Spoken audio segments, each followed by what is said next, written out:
This is no ordinary footprint. It's concrete proof that humanity has reached another celestial body. And this is no ordinary photograph. The far side of the moon, unseen from Earth. One was taken 56 years ago during the Apollo mission. The other was captured last week by the Artemis crew. But doesn't something seem strange to you too? More than half a century has passed since then. Technology is advancing at a breakneck pace. In fact, a new distance threshold in human spaceflight has even been crossed. But we still can't land directly on the moon. Booster ignition and liftoff.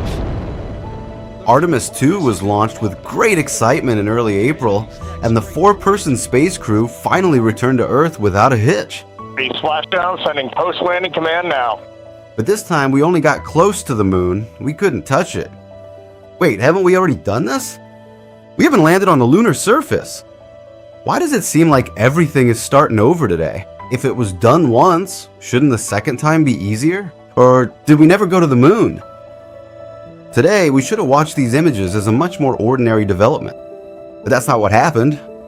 Social media was abuzz. This topic was all over the news bulletins. Attention to those 4 astronauts of the Artemis lunar mission who've safely...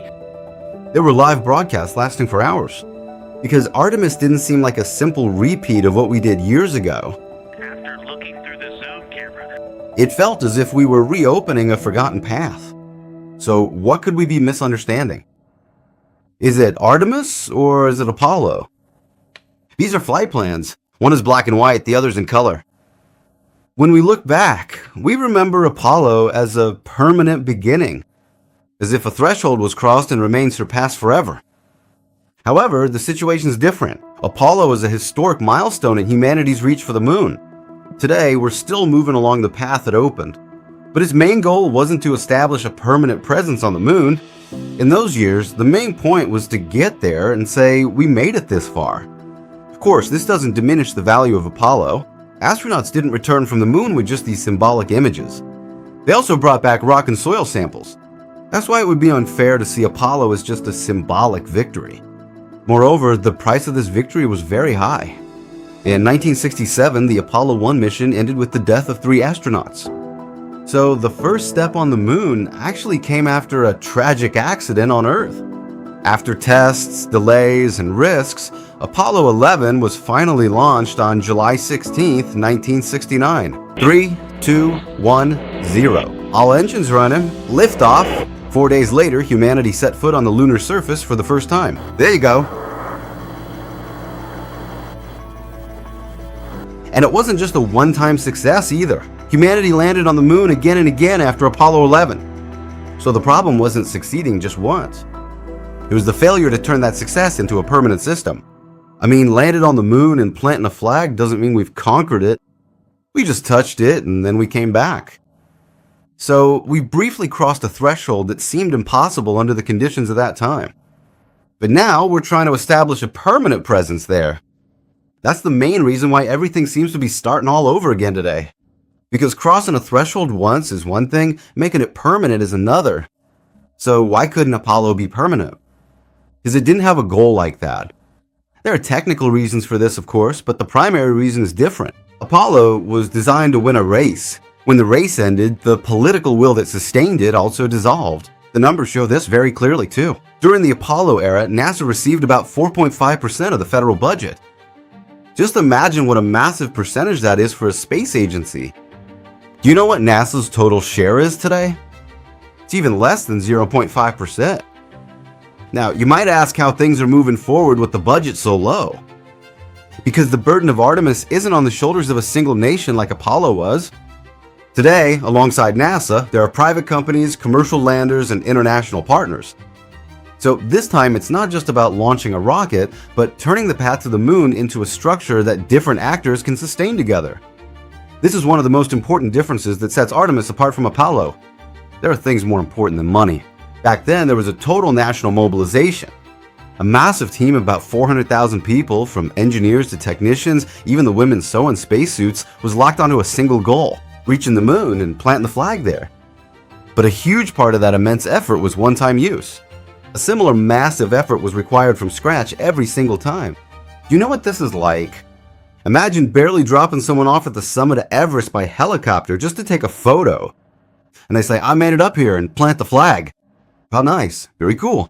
You're getting your picture taken with a flag at the top of the world. But then, when you want to do it again, you have to rebuild that helicopter from scratch. That's exactly what the Artemis program is trying to change. Establishing a path that'll operate continuously, like a cable car line? Naturally, this is a much slower and more painstaking process. But technology has advanced so much. Shouldn't we be able to build the same rocket we made 56 years ago more easily today? Let's just find those plans and draw the same thing. Doesn't it work? Unfortunately, things aren't that simple, folks. Because some projects don't live in drawings. They're shaped in expert hands through experience and trial and error. This is called tacit knowledge, meaning knowledge that can't be fully put on paper but is carried in the minds and hands of masters. That massive rocket wasn't just made of technical drawings. The engineers and technicians of that era brought that rocket to life with their intuition, testing for weeks as if tuning an instrument. Think of it like trying to recreate a car produced in the 1920s exactly as it was today. Even if it seems possible on paper, what made that car what it was wasn't just the drawings. It was the materials, production techniques, and the workers' touch of that era. Of course, with rockets, this difference is much greater. That's why even if we have the plans, we can't produce them the same way today. We have the recipe, but the chef who can make that dish with that flavor is gone. The masters who knew exactly how much to tighten the screws have left us. The subcontractors they produced for have also closed down. Some insulation materials used back then are banned today. Most importantly, our understanding of risk has fundamentally changed. The problems with the famous F-1 engines during the Apollo era were the most striking example of this. Back then, engineers didn't have the powerful simulations we have today. Engines could explode during testing. They found the solution not through mathematical models, but through long periods of trial and error.